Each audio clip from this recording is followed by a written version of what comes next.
Hello everyone. In this video, you'll learn how to increase Wi-Fi speed on your laptop running Windows 11. First, restart your router. Just unplug it from the power, wait about 10 seconds, then plug it back in. Give it a minute or two to turn on fully.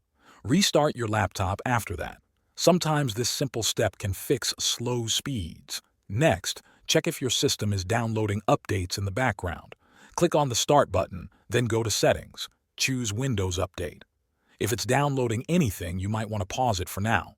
Updates can slow down your internet while they download. Now go to Settings again.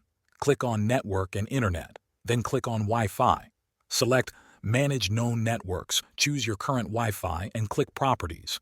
Make sure Metered Connection is turned off. If it's on, Windows may try to limit how much data it uses, which could slow down your connection. Another quick fix is to flush your DNS. Open the Start menu and type CMD. Right-click on Command Prompt and choose Run as Administrator.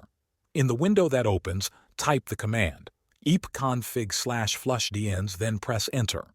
You'll see a message that says the DNS cache was cleared. This can help your system connect faster. Try these steps one by one. Each of them can help speed up your Wi-Fi. Thanks for watching.